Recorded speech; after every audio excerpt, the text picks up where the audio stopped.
دین اسلام دین فطرت ہے، یہ ہر طرح کے غلو سے منع کرتا ہے۔ مسلمانوں میں ایک گروہ اس جرم کا شکار ہوا اور خوارج کہلایا۔ یہ گناہوں کی بنیاد پہ مسلمانوں کی تکفیر کرنے والا گروہ ہے،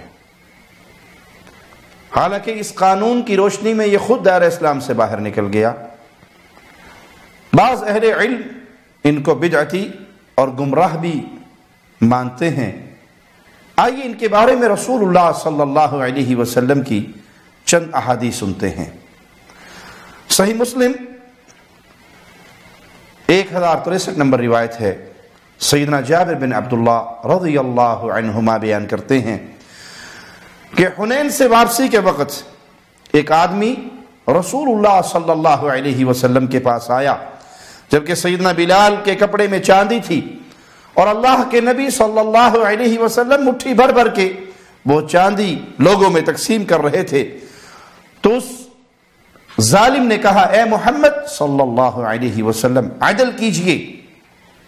آپ صلی اللہ علیہ وسلم نے فرمایا، ویلک ومن یعدل اذا لم اکن اعدل، تیرے لیے ویل ہو، بربادی ہو، ہلاکت ہو یا جہنم ہو اگر میں عدل و انصاف سے کام نہیں لوں گا، پھر عدل کون کرے گا؟ دھرتی میں سب سے بڑے عادل تو محمد الرسول اللہ ہے صلی اللہ علیہ وسلم۔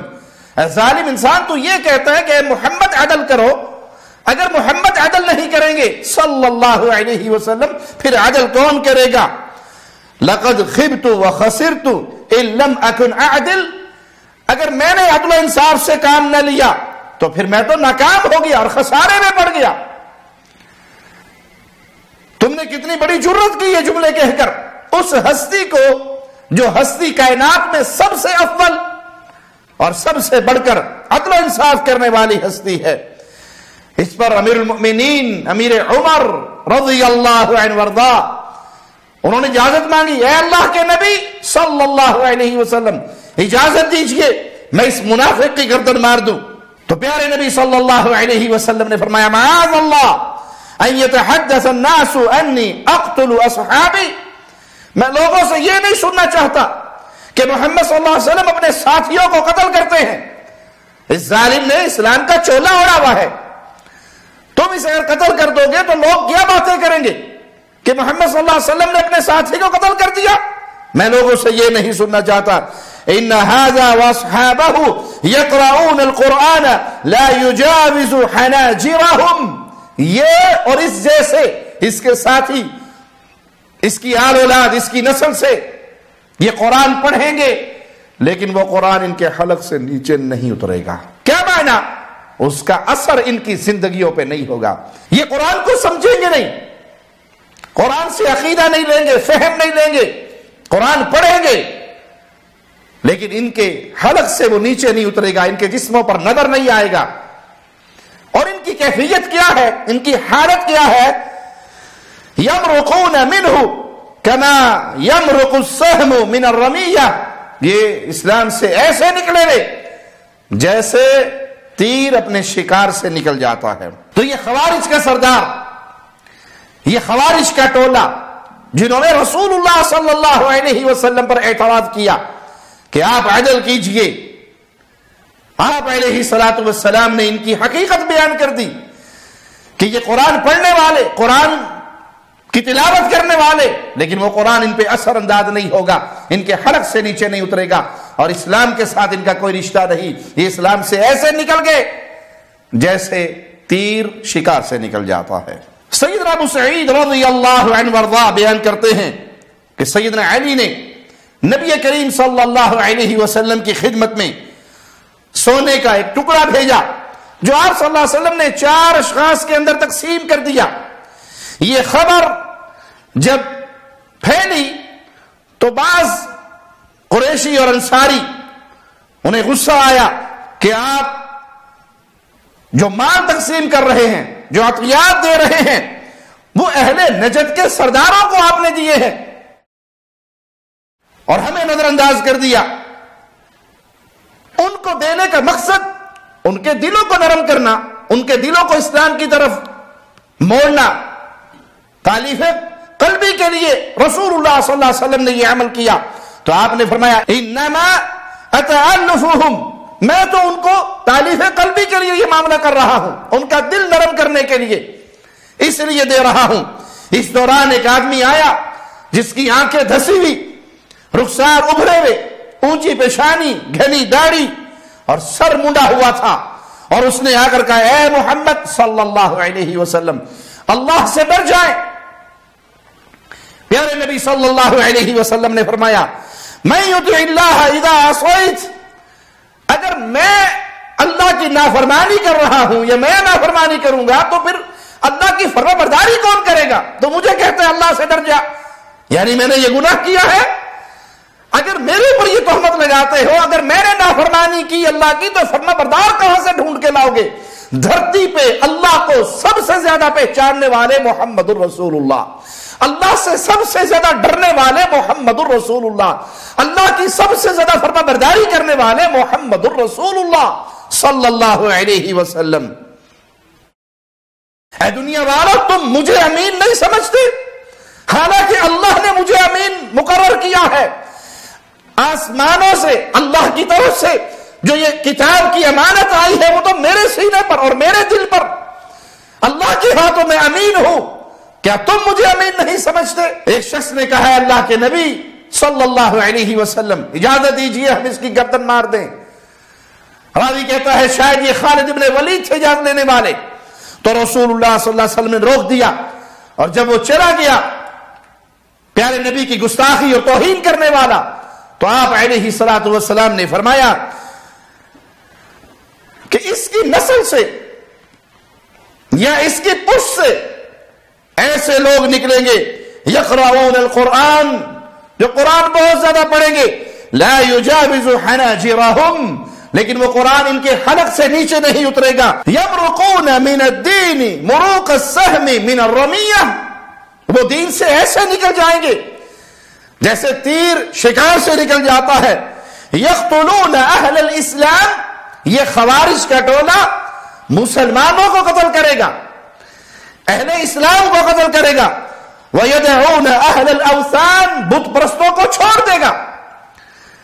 ان کے سامنے مسلمان آئے اور بت پرست آئے تو یہ بت پرستوں کو چھوڑ دیں گے اور مسلمانوں کو قتل کریں گے۔ لَإِنْ أَنَا أَدْرَكْتُهُمْ لَأَقْتُلَنَّهُمْ قَتْلَ عَادٍ، اگر میں ان کے گروہ کو پالوں تو میں انہیں ایسے قتل کروں جیسے قوم عاد کو قتل کیا گیا۔ اور آج بھی آپ خوارج کا حال دیکھ لیں، یہ خوارج مسلمانوں پہ حملہ آور ہوتے ہیں، بت پرستوں کو چھوڑ دیتے ہیں اور مسلمانوں کو ذبح کرتے پھرتے ہیں۔ ان خوارج کی مختلف ٹولیاں ہیں، ایک ٹولی والا دوسری ٹولے کی امیر کو نہیں مانتا تو وہ اسے پکڑتا ہے اور چھروں سے ذبح کر دیتا ہے۔ داعش کا حال آپ نے دیکھا، خوارج کے اس گروہ کو آپ نے دیکھا جو مسلمانوں پہ حملہ آور، مسلمانوں کی مسجدوں میں بم دھماکے، مسلمانوں کے مدرسوں میں بم دھماکے، مسلمانوں کے بازاروں میں بم دھماکے۔ ان سے کفار محفوظ ہیں، بت پرست محفوظ ہیں، اور ان کا سارا زور لگ رہا ہے تو اہل توحید کے خلاف اور مسلمانوں کے خلاف۔ یہ خوارج کی وہ نشانی ہے جو رسول اللہ صلی اللہ علیہ وسلم نے بیان کر دی۔ اس حدیث میں جس شخص کی کیفیت بیان ہوئی، آنکھوں کا گہرا ہونا، ماتھے کا ابھرا ہوا ہونا، گھنی داڑھی ہونا، سر کا مونڈا ہوا ہونا، یہ نشانی اس شخص کی تھی۔ اس سے یہ مراد نہیں کہ سارے خوارج اسی شکل و صورت کے ہوں گے، یہ اس شخصیت کو بیان کیا گیا جس ظالم اور مجرم نے آ کے توہین کی تھی پیارے نبی صلی اللہ علیہ وسلم کی۔ شروع میں یہ افراد تھوڑے ہوتے ہیں، پھر یہ گروہوں کی شکلوں میں مار دھاڑ شروع کرتے ہیں۔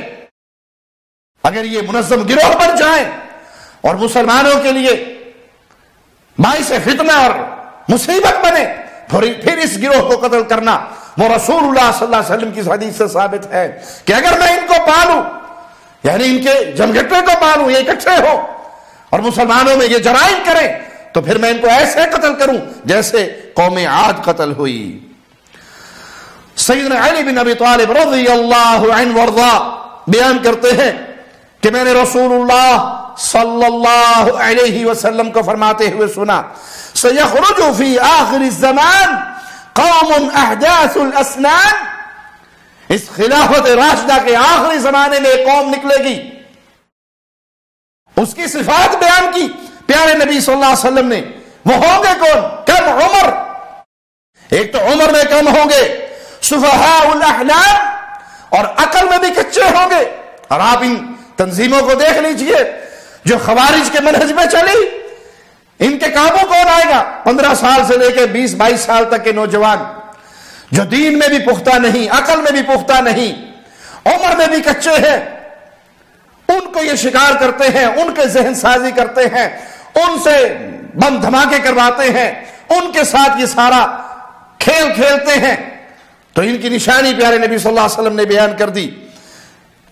عمر میں تھوڑے، کچی عمر کے، اور عقل کے اندر بھی تھوڑے. یقولون من خیر قول البریہ یقرؤون القرآن لا یجاوز حناجرہم، مخلوق کی سب سے بہترین بات کہیں گے، قرآن پڑھیں گے، اور وہ قرآن ان کے حلق سے نیچے نہیں اترے گا. یہ بہترین بات ظاہری طور پہ ہے، وگرنہ یہ شر کے اندر بہت بڑے ہوئے لوگ، وہ قرآن ان کے حلق سے نیچے نہیں اترے گا. ان کی کیفیت کیا ہوگی؟ ان کے دین کی اور ان کے ایمان کی کیفیت کیا ہوگی؟ یمرقون من الدین کما یمرق السهم من الرمیہ، جیسے تیر شکار میں سے نکل جاتا ہے، یہ ایسے دین سے نکل جائیں گے. فَإِذَا لَقِيتُمُوهُمْ فَاقْتُلُوهُمْ، جب ان سے مقابلہ ہو جائے، ان سے ٹاکرا ہو جائے، تو پھر ان کا انجام ایک ہی ہے کہ انہیں قتل کر دیا جائے. فَإِنَّ مِن قَتْلِهِمْ أَجْرًا لِمَنْ قَتَلَهُمْ عِنْدَ اللَّهِ يَوْمَ الْقِيَامَةِ، جو ان کو قتل کرے گا وہ اللہ کے ہاں اجر پائے گا. ان کے ساتھ قتال کرنے میں اجر و ثواب ہے، کیونکہ یہ خوارج کا ٹولہ ہے، یہ اہل ایمان کی جمعیت کو توڑنے والے ہیں، اہل ایمان کو نقصان پہنچانے والے ہیں. یہ بت پرستوں پہ نرم دل ہے اور اہل ایمان پر سخت دل ہے. سیدنا ابو سعید سے روایت ہے رضی اللہ عنہ وارضاہ کہ رسول اللہ صلی اللہ علیہ وسلم نے فرمایا، یکون فی امتی فرقتان فیخرج من بینہما مارقہ، میری امت میں 2 گروہ ہو جائیں گے، اور ان دونوں گروہوں میں سے ایک ایسا گروہ نکلے گا جو دین سے مرتد ہو جائے گا. یلی قتلہم اولاہم بالحق، وہ جو دین سے مرتد ہو گئے، وہ جو ایک گروہ نکلا، انہیں ان 2 گروہوں میں سے وہ گروہ قتل کرے گا جو حق کے زیادہ لائق اور قریب ہوگا. 2 گروہ بنیں گے اہل ایمان کے، اہل اسلام کے، مسلمانوں کے، اور ان میں سے جو گروہ نکلے گا خوارج کا، ان کو ان 2 گروہوں میں سے وہ گروہ قتل کرے گا جو حق کے زیادہ قریب ہوگا. یہ نہیں کہا کہ وہ مکمل حق پہ اور دوسرا مکمل باطل، نہیں، یہ نہیں کہا. اسے وہ گروہ قتل کرے گا جو حق کے زیادہ قریب ہوگا. تو سیدنا علی رضی اللہ عنہ وارضاہ اور سیدنا امیر معاویہ رضی اللہ عنہ وارضاہ، یہ 2 گروہ بنے اہل اسلام کے اندر، اہل ایمان کے اندر اختلاف ہوا. یہ اختلاف دین کی بنیاد پہ نہیں، عقیدے کی بنیاد پہ نہیں، اجتہاد کی بنیاد پہ ان دونوں میں اختلاف ہوا. پھر خوارج نکلے، انہوں نے خروج کیا سیدنا علی رضی اللہ عنہ وارضاہ پہ، اور سیدنا علی نے ان کو پھر قتل کیا، ان سے جنگ کی نہروان میں، اور ان کو سما ہستی سے مٹایا. اب پیارے نبی صلی اللہ علیہ وسلم نے یہاں اپنی امت کے 2 گروہوں کا ذکر کیا، دونوں نبی کے امتی، دونوں اہل ایمان، دونوں مسلمان. اور جو خوارج سے جنگ کرے گا اس کے بارے میں فرمایا وہ حق کے زیادہ قریب. معنی یہ جو دوسرا گروہ ہے وہ مکمل باطل نہیں ہے، وہ مکمل گمراہی پہ نہیں ہے، وہ بھی حق کی تلاش میں ہے. اختلاف اجتہادی مسائل پر ہوا. اللہ راضی ہوا پیارے نبی صلی اللہ علیہ وسلم کے تمام صحابہ سے. اللہ ہمیں پیارے نبی کے صحابہ کے نقش قدم پر چلائے. ان کی محبت ہمارے دلوں میں، ہماری نسلوں میں کوٹ کوٹ کے بھر دے. اہل بیت کی محبت ہمارے دلوں میں، ہماری نسلوں تک یہ محبت برقرار رہے. اسی پہ ہم زندہ رہیں، اسی پہ ہماری موت ہو۔ اقول قولی ھذا واستغفر اللہ لی ولکم ولسائر المسلمین۔